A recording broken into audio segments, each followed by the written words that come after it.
आइए मेरे प्यारे दोस्तों, प्रवीण स्टडी क्लासेज के आपके अपने यूट्यूब चैनल में आप सभी का स्वागत है। मेरे प्यारे दोस्त, मैं हूं प्रवीण कुमार और आप सभी को प्यार भरा नमस्कार।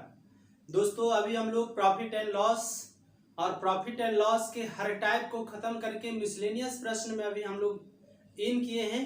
मिसलेनियस प्रश्न में आपको एक पार्ट दिया गया है, लगभग 3 से 4 पार्ट आपको दिए जाएंगे और सारे मिसलेनियस प्रश्न को खत्म करके जितने भी कंफ्यूजन होते हैं प्रॉफिट एंड लॉस में, जितने भी प्रॉब्लम है, उन सारे को समाप्त करने का प्रयास किया जा रहा है। तो मेरे प्यारे दोस्त, हर टाइप को खत्म करके अब मेरा टारगेट है कि मिसलेनियस प्रश्न को भी खत्म करके और आपके अंदर जो सारी कंफ्यूजनें थी वो सबको दूर कर दें। इसके बाद अब हम लोग चलेंगे डिस्काउंट, और डिस्काउंट का मतलब होता है छूट। आप जानते होंगे छूट के बारे में। तो 1 से 2 वीडियोज और मिलेंगे इसमें आपको, तो मिसलेनियस प्रश्न पूरी तरह से समाप्त हो जाएंगे। तो ऐसे कहिए तो मैथ का कोई और छोर नहीं है, बनाने का कई तरीका है, लेकिन बेसिक आधार पर कहें तो जितने भी टाइप प्रॉफिट एंड लॉस में बनते हैं उन सारे को बता दिए गए। अब मिसलेनियस प्रश्न को ले करके भी जो भी छोटे छोटे समस्याएं हैं उसको भी दूर करने का प्रयास किया जा रहा है। तो चलिए, इसी कड़ी में हम लोग अब जो है सीखेंगे, प्रत्येक क्वेश्चन का एक अलग अलग लॉजिक है, हर क्वेश्चन में कहीं ना कहीं कुछ छिपा हुआ है, तो उन सारे के बारे में एक एक करके सीखेंगे। आप मेरे साथ बने रहिए, है ना, और प्रत्येक प्रश्न को पूरी गहनता से देखिए। चलिए, इसमें पहला प्रश्न कहता है, क्या कहता है, आप क्वेश्चन को स्क्रीन पर देखिए। कहता है कि एक बढ़ई कुछ फर्नीचर की सामग्रियां खरीदकर उसे प्रति 8 रुपया की दर से बेच देता है, जिस कारण उसे 100 रुपया की हानि होती है ना। यदि वह उसे प्रति 10 रुपया के भाव से बेचता तो 200 रुपये का लाभ होता। बताएं कि वह कितनी सामग्रियां खरीदा था। हाँ, कहता है कि आप समझिए कि फर्नीचर की कुछ सामग्रियां खरीदा, उसे 8 रुपया की दर से बेचता है, ठीक है, तो जिस कारण उसे 100 रुपया की हानि हो जाती है। मतलब 8 रुपया में एक वस्तु वो बेचता है, एक सामग्री को बेचता है, तो उसे 100 रुपया की नुकसान हो जाती है, हानि हो जाती है। यदि वह उसे 10 रुपया प्रति भाव की दर से बेचता, मतलब एक वस्तु को यदि 10 रुपया के भाव से बेचता तो उसे 200 रुपये का लाभ हो जाता, है ना। पहले बेच रहा था 8 रुपया की दर से, तो उसको 100 रुपये का नुकसान हुआ। जब उसी वस्तु का भाव 8 रुपया से बढ़ाकर जब 10 रुपया कर देता है, तो उसका लाभ बढ़कर, है ना, हानि जो है, लॉस जो है, वो लाभ में बदल जाता है, और लाभ कितना हो जाता है, 200 रुपया। तो कहता है कि बताइए कि वह सामग्रियां कितना था, कितनी सामग्री थी, कितना सामग्री को वो बेच और खरीद रहा था, ये कहने का मतलब है इसका। चलिए, कैसे बनाएंगे, हमने ऐसा टाइप आपको बताया है कि जब किसी वस्तु को इतना रुपया के मूल्य पर बेचा जाए तो इतना हानि, जब उसी वस्तु को इतना रुपया के भाव से बेचा जाए तो इतना लाभ, है ना। मतलब इतना रुपया में बेचा जाए तो इतना हानि, इतना रुपया में बेचा जाए तो इतना हानि। देखिए, लाभ, हानि हानि ऐसा बोले थे, आप रिकॉल करिए उस टाइप को कि हमने आपको बोला था कि loss loss, profit profit, loss profit, profit loss, ऐसे बोले थे, है कि नहीं। ऐसे कि लॉस प्रॉफिट 2 रंग, या ऐसे भी लॉस लॉस 1 रंग, तो हम लोग क्या करते थे, माइनस। प्रॉफिट प्रॉफिट 1 रंग, तो हमेशा माइनस, ऑलवेज घटाते थे। लॉस प्रॉफिट 2 रंग, तो ऑलवेज प्लस। ठीक है, आप देखिएगा इस टाइप के प्रश्न जो भी पार्ट में ये टाइप है, वहां पर जाइएगा आप समझिएगा। प्रॉफिट लॉस दो रंग तो क्या जोड़कर, मतलब लॉस प्रॉफिट दो रंग तो जोड़कर, प्रॉफिट लॉस दो रंग तो जोड़कर, लॉस लॉस एक रंग तो घटाकर, प्रॉफिट प्रॉफिट एक रंग तो घटाकर, ये बात हुई। मतलब लॉस प्रॉफिट तो दो रंग। आप बताइए कि यहां पर ये जो वस्तु बेच रहा है, मतलब 8 रुपया की दर से, 8 रुपया प्रति वस्तु की दर से, 8 रुपया प्रति वस्तु की दर से जब वो बेचता है तो क्या हो जाता है, तब बताइए 100 रुपये का लॉस हो जाता है, 100 रुपये का नुकसान हो जाता है। लेकिन जब उसी वस्तु को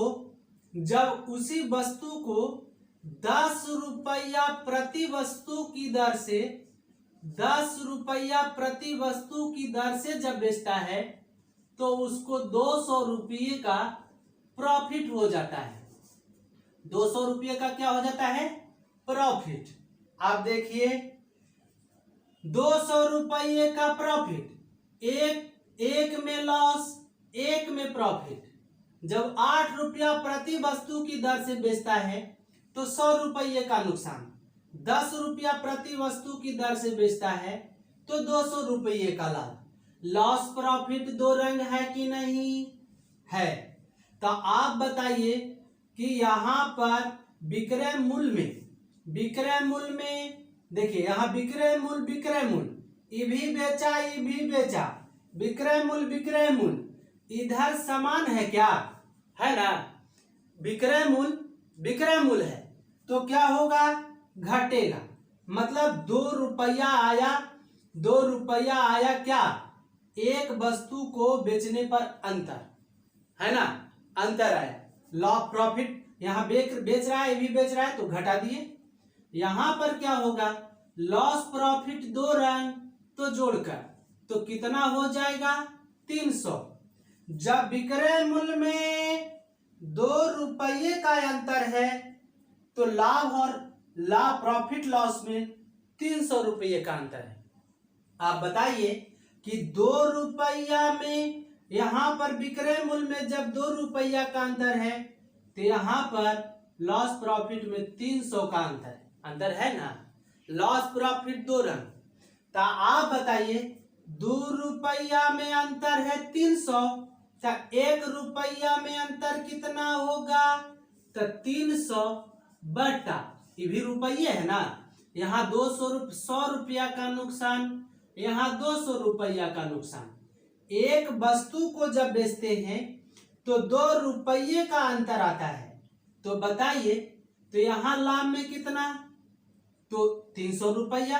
तो एक वस्तु का मतलब एक वस्तु को जब बेचेंगे तो कितना अंतर हो जाएगा, कितनी वस्तु हो जाएगा, 2 रुपया अंतर है एक वस्तु में, मतलब एक वस्तु को जब बेचेंगे तो अंतर 2 रुपया।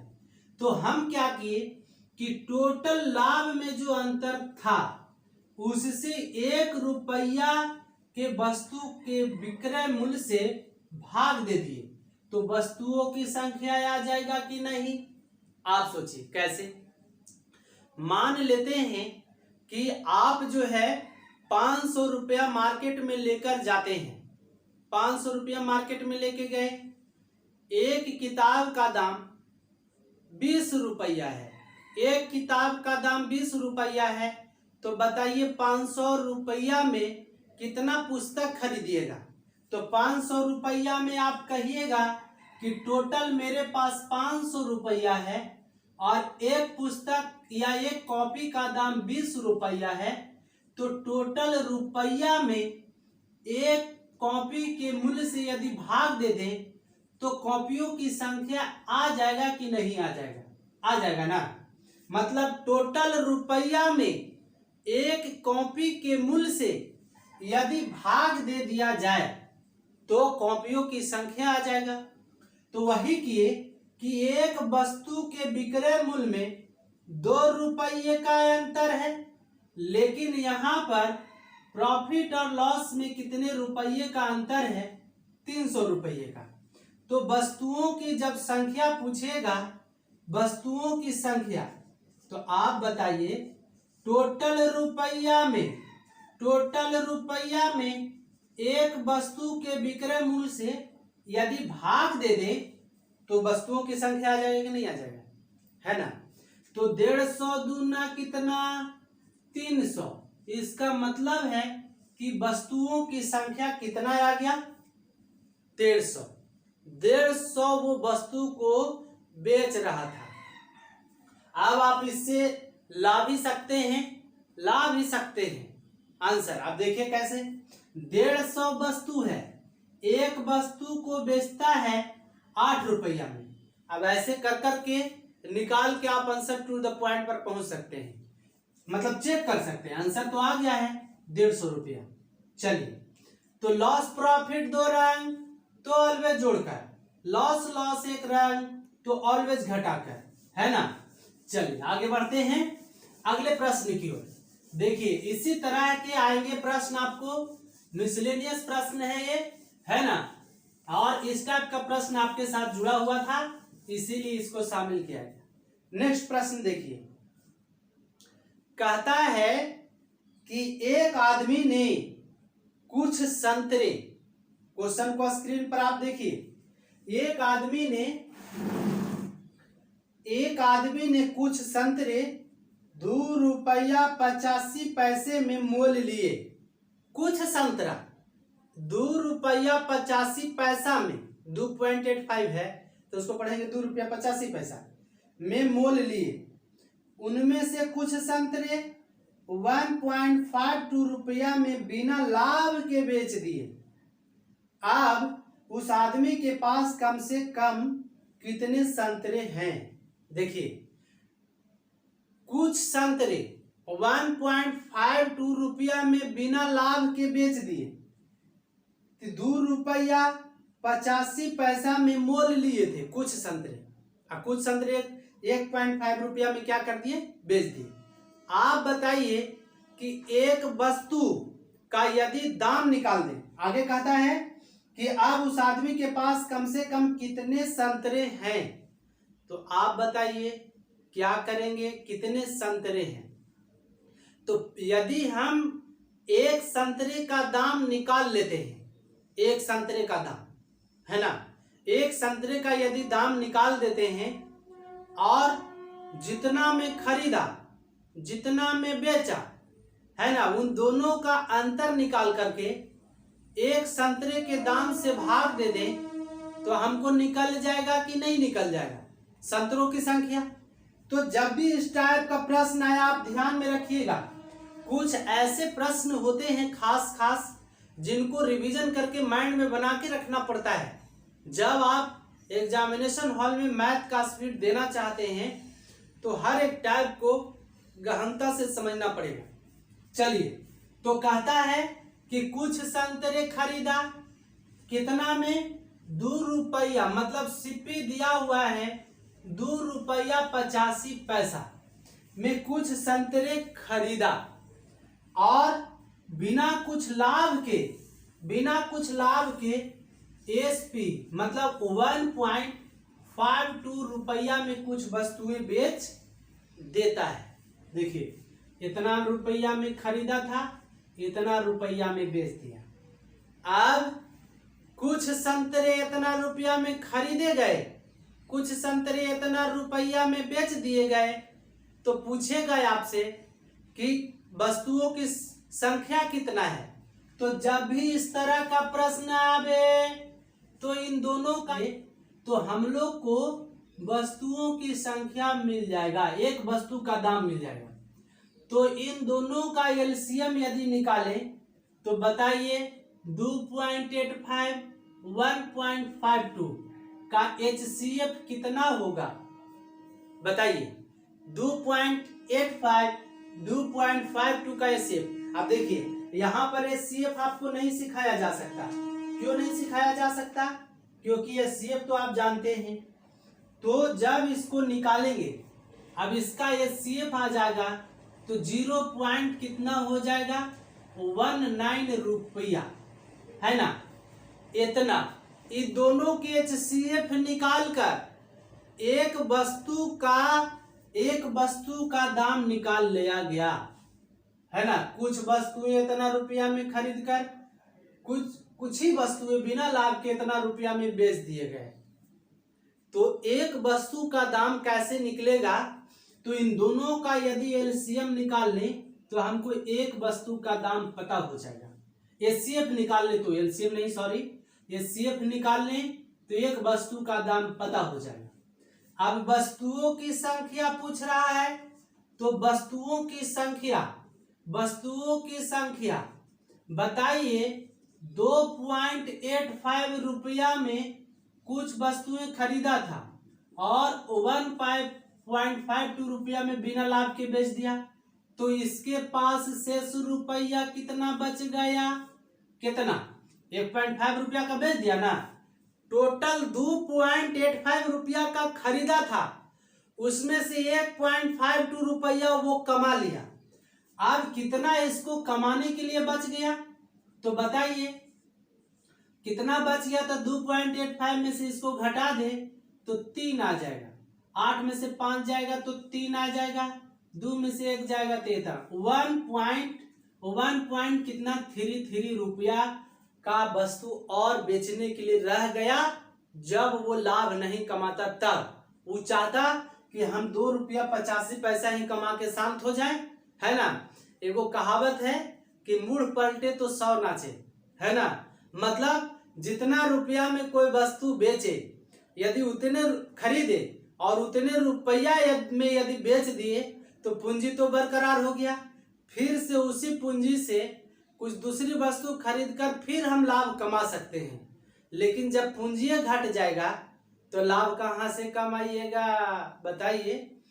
तो ये बात हुई, तो इतना रुपया बच गया उसके पास, एक वस्तु का दाम इतना रुपया है, तो वस्तुओं की संख्या कितना आ जाएगा, तो इतना बट्टे एक वस्तु का दाम, मतलब 0 पॉइंट कितना कर दे, 0.19 रुपया से भाग देते तो कितना आ गया, 1.33 बट्टा 0.19, है ना। इससे काट दीजिए तो 19 सत्ते 3 से, मतलब वस्तुओं की संख्या थी टोटल। कहता है कि वह उस आदमी के पास कम से कम कितने संतरे हैं, तो 7 संतरे। देखिए सिंपल आ गया। इन दोनों के मूलों से एचसीएफ निकाल करके एक वस्तु का दाम पता कर लिए। अब जो है जितना रुपया उसके पास बचा, अरे घटा दिए, तब बचा है इतने ना, उतना में एक वस्तु के मूल्य से यदि भाग दे दिए तो हमको 7 रुपया मिल गया। अभी बताया कि 500 रुपया लेकर मार्केट में गए कॉपी खरीदने के लिए, उसमें से आप 500 रुपया में 20 कॉपी खरीद के लाए, तो कितना कॉपी 20 रुपया प्रति कॉपी के हिसाब से आप 500 रुपया में कुल कितना कॉपी खरीद के लाए। तो अभी आप बताए हैं कि 500 में एक कॉपी के दाम से भाग दे देंगे तो कॉपियों की संख्या हो जाएगा। तो इसी आधार पर निकालें। चलिए आगे प्रश्न देखते हैं। आगे देखिए, देखते जाइए, समझते जाइए। चलिए तीसरा प्रश्न है ना, कहता है कि ए जो अपनी वस्तुओं को 5% लाभ पर बेचता है, ए जो है वस्तुओं को 5% लाभ पर बेचता है कि दैनिक बिक्री 2100 रुपया है। मतलब प्रतिशत लाभ इसका दे दिया, प्रतिशत लाभ दे दिया कितना, 5%, है ना। लाभ दे दिया 5% और इसका विक्रय मूल्य दे दिया कि दैनिक माने दिन, प्रतिदिन, मतलब एक दिन में 2100 रुपया का वो वस्तु बेच देता है। ठीक है, आगे देखिए। तथा बी जो अपनी वस्तुओं को 15% लाभ पर बेचता है, ये था और यहाँ है बी, है ना। ए जो है इसका लाभ कितना है, तो ए है 15% लाभ, 15% लाभ, है ना। और कहता है कि दैनिक बिक्री 345 रुपया है। मतलब इसका एसपी दे दिया कितना, 345 रुपया। कहता है ए का दैनिक लाभ बी की तुलना में कितना अधिक है। आप समझिए, ए का दैनिक लाभ बी की तुलना में कितना अधिक है। लिखा है बहुत लंबा, काम करने पड़ेगा बहुत छोटा, है ना। तो बात कैसे करेंगे हम लोग, आप देखिए, लाभ इसका पता करेंगे, इसका लाभ पता करेंगे और तब न बताएंगे कि ए का दैनिक लाभ बी की अपेक्षा कितना ज्यादा है। तो इसका जितना लाभ आएगा उसमें से बी के लाभ को घटा देंगे तब पता चल जाएगा। तो करेंगे कैसे, तो लाभ निकालने के लिए हम लोग फॉर्मूला जानते हैं, विक्रय मूल्य माइनस क्रय मूल्य, है ना। तो विक्रय मूल्य माइनस क्रय मूल्य, तो विक्रय मूल्य माइनस क्रय मूल्य, इसमें क्रय मूल्य है क्या, नहीं है। तो क्रय मूल्य ज्ञात करिएगा तब ना आएगा एक वस्तु का लाभ। तो कैसे पता करेंगे, हमने बताया था कि विक्रय मूल्य में होल वैल्यू का यदि उल्टा गुना कर देंगे तो हम लोग को क्या मिल जाएगा, सीपी मिल जाएगा, है ना। तो बताइए विक्रय मूल्य में होल वैल्यू का, विक्रय मूल्य में होल वैल्यू 15% लाभ का होल वैल्यू कितना होगा, 23/20। 23/20 का उल्टा यदि हम गुना कर दें, 20/23 कर दें, तो एक वस्तु का क्रय मूल्य पता हो जाएगा कि नहीं पता हो जाएगा। और जब एक वस्तु का क्रय मूल्य पता हो जाएगा तो लाभ भी पता हो जाएगा। 23 से कम 23, 13 कितना बच गया, 11, 23 5 15 से मतलब 300 रुपया इसका क्रय मूल्य था, है ना। तो लाभ कितना हो जाएगा, तो लाभ हो जाएगा, ये लाभ प्रतिशत है, यहाँ पर लाभ प्रतिशत दिया हुआ, ऐसा नहीं कि आप समझिएगा लाभ। तो लाभ बराबर हो जाएगा विक्रय मूल्य माइनस क्रय मूल्य। तो 345 में से 300 जाएगा तो 45 रुपया, इसका लाभ इतना आया। इसका करें, इसका भी सीपी निकालें, तब बताइए विक्रय मूल्य में होल वैल्यू का उल्टा गुना यदि कर दें, होल वैल्यू का उल्टा गुना, तब 5% लाभ का होल वैल्यू 21/20 और 21/20 को उल्टा करें तो 20/21 होगा कि नहीं होगा, 20/21 होगा। अब देखिए 21 को 100 मर्तबे 2000, इसका आ गया 2000 सीपी आ गया। तो बताइए इसका लाभ कितना हो गया, मतलब प्रॉफिट, है ना। प्रॉफिट कितना हो जाएगा, प्रॉफिट हो जाएगा विक्रय मूल्य माइनस क्रय मूल्य। तो विक्रय मूल्य 2100 रुपया, क्रय मूल्य 2000 रुपया, इसका मतलब 100 रुपया इसका लाभ है ना। इस 100 रुपया ये लाभ कमा रहा है, बी जो है 45 रुपया लाभ कमा रहा है। तो दोनों के लाभों में अंतर कितना हो जाएगा, तो लाभ का अंतर, तो देखिए 100 रुपया कमा रहा है, ये 45 रुपया कमा रहा है, तो एक कितना ज्यादा कमा रहा है। तो लाभ का अंतर यदि निकाल दें, लाभ का अंतर तो पता चल जाएगा ना कि 100 माइनस 45, तो 100 में से 45 जाएगा, 55 रुपया ए जो है बी की अपेक्षा ज्यादा लाभ कमाता है, कमाएगा नहीं। ये 345 रुपया का बेचा है और 2100 रुपया का बेचा है, तो जितना गुड़ मिलाएंगे उतने न मीठा होगा, तो कमाना भी था। तो कितना रुपया ज्यादा कमाया, 55 रुपया। देखिए बेचारा ईमानदार था, बहुत कम लाभ में बेच रहा था। चलिए आगे बढ़ते हैं, आगे बढ़ते हैं। अगला प्रश्न कितना सिंपल तरीके से आप समझ रहे हैं, आगे बात करते हैं। कहता है रहीम 21 रुपया में 3 किलोग्राम के भाव से आम खरीदा। रहीम जो है 3 रुपया प्रति किलो, 3 रुपया प्रति केजी के हिसाब से टोटल कितना रुपया, 21 रुपया में, 21 रुपया में 3 रुपया प्रति केजी के हिसाब से 21 रुपया का आम खरीदता है। आगे देखिए, और 50 रुपया प्रति किलोग्राम के भाव से इन्हें खरीदा और इन्हें बेचा, कितना? 5 रुपया ना, 5 रुपया प्रति किलोग्राम के भाव से कितना रुपया? 50 रुपया का टोटल जो है ये क्या किया? एक बेचा, है ना। अब कहता है यदि वह 102 रुपया लाभ कमाना चाहता है तो उसे कितना आम बेचना चाहिए? यदि वो 102 रुपया आम लाभ कमाना चाहता है तो उसे कितना आम बेचना चाहिए? अब सोचिए, ये जो है 5 रुपया प्रति केजी के हिसाब से 50 रुपया का टोटल आम बेचता है, और 3 रुपया प्रति केजी के हिसाब से 21 रुपया का टोटल आम बेचता है। कितना रुपया का? 21 रुपया का। तो 1 केजी का क्रय मूल्य कितना हो जाएगा?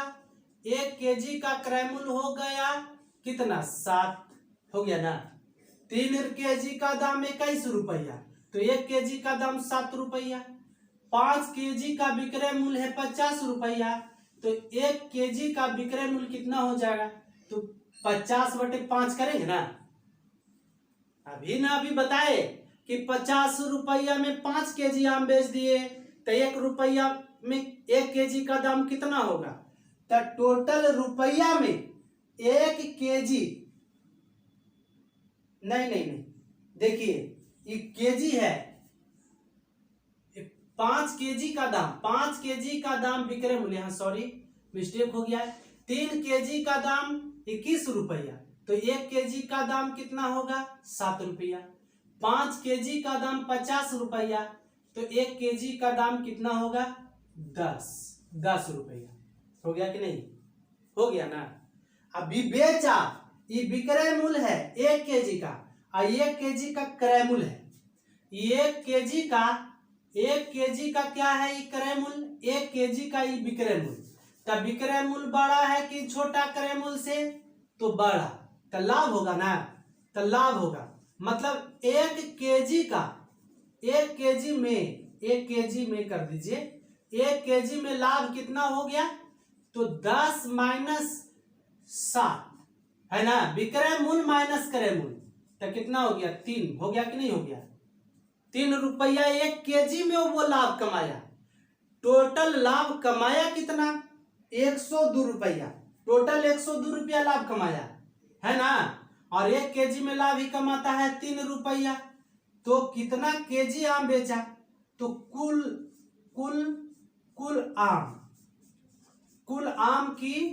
कुल आम का मात्रा, कुल आम किसमें? केजी में कर देते हैं। कुल आम केजी में कितना बेचा? तब बताइए, 1 केजी में 3 रुपया का लाभ वो कमा रहा है ना, और टोटल लाभ कमा रहा है 102 रुपया। तो हम क्या कर देंगे, हमको कितना आम बेचा जो पता करना है, तो टोटल लाभ जितना कमाया है उसमें से 1 केजी के लाभ से भाग दे दे, तो हमको बस आम केजी में पता चल जाएगा कि नहीं। तो टोटल 102 रुपया का लाभ कमाया, लेकिन 1 केजी का लाभ उसको 3 रुपया मिला, तो 1 केजी के लाभ से टोटल लाभ में भाग दे दिए, तो हमको क्या मिल गया? 34 तिहाई 2 से 34 केजी आम टोटल वो बेचा।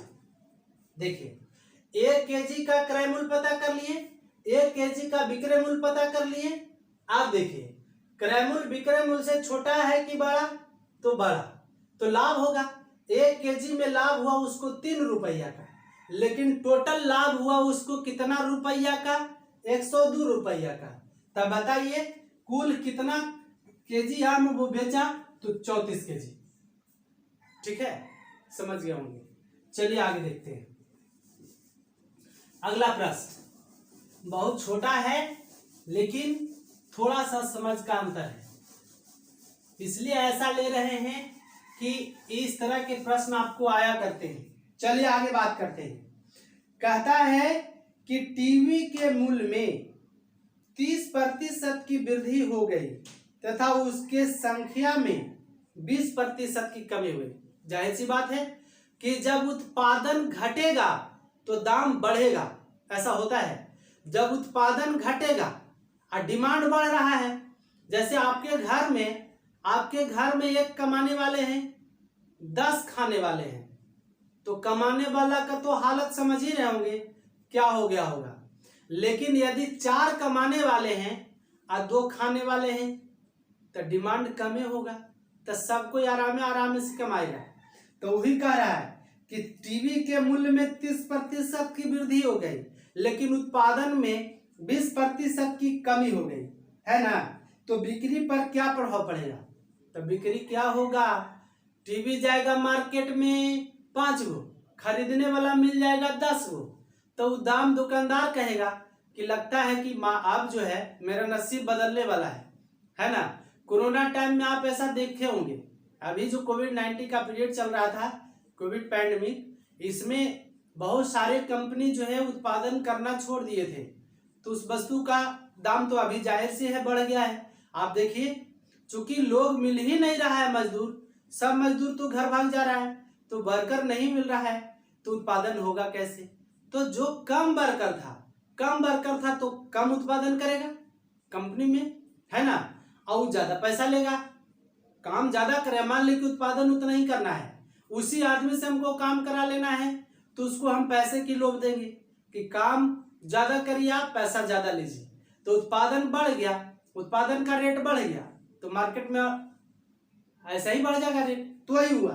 तो इस तरह का प्रश्न जब भी आवे तो ये भी फार्मूला नहीं भूलिएगा, ये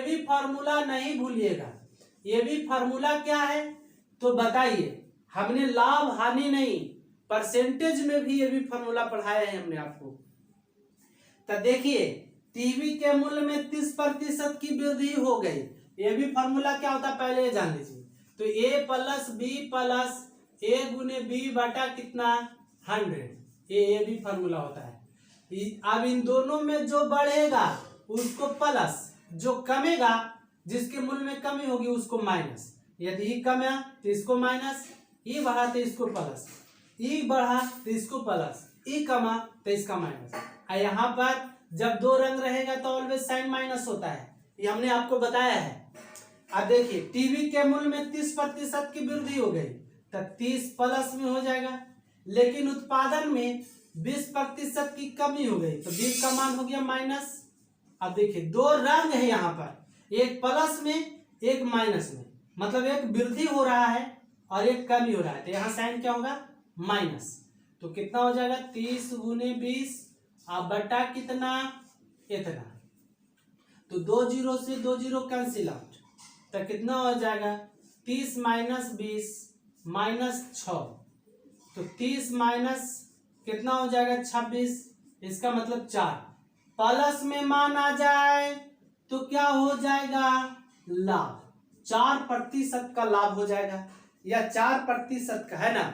और यदि यही मान माइनस में आ जाता माइनस, तो क्या हो जाएगा हानि। आप लिख लीजिए, मान प्लस में तो लाभ, मान प्लस में तो लाभ, मान प्लस में तो लाभ, और मान माइनस में तो क्या होगा, तो होगा हानि। ये ऑलवेज याद रखिएगा। चलिए, तो ये तो थे 5 बहुत ही शानदार प्रश्न थे, कुछ भी नहीं, जब पढ़ के समझ लिए तो बहुत छोटा लगा। चलिए, आज के लिए इतना ही, तब तक के लिए। हाँ, लेकिन एक बात और, यदि आप चैनल पर नए हैं तो चैनल को जरूर सब्सक्राइब कर लीजिए, साथ ही साथ दोस्तों को शेयर करना नहीं भूलिए, क्योंकि प्रवीण स्टडी क्लासेज जो है आपको free of cost regular math किसी भी चैप्टर को, है ना, रेगुलर बता रहा है फ्री ऑफ कॉस्ट। तो इसलिए चैनल आपके लिए बहुत ही बेनिफिट साबित होगा। यदि आप सही मायने में कॉम्पिटिटिव बॉय है, तैयारी करना चाहते हैं, तो चैनल को सब्सक्राइब कर लीजिए और प्रतिदिन आनंद लेते रहिए हर एक नए टॉपिक का। चलिए, तब तक के लिए आप सभी को एक बार फिर से शुक्रिया।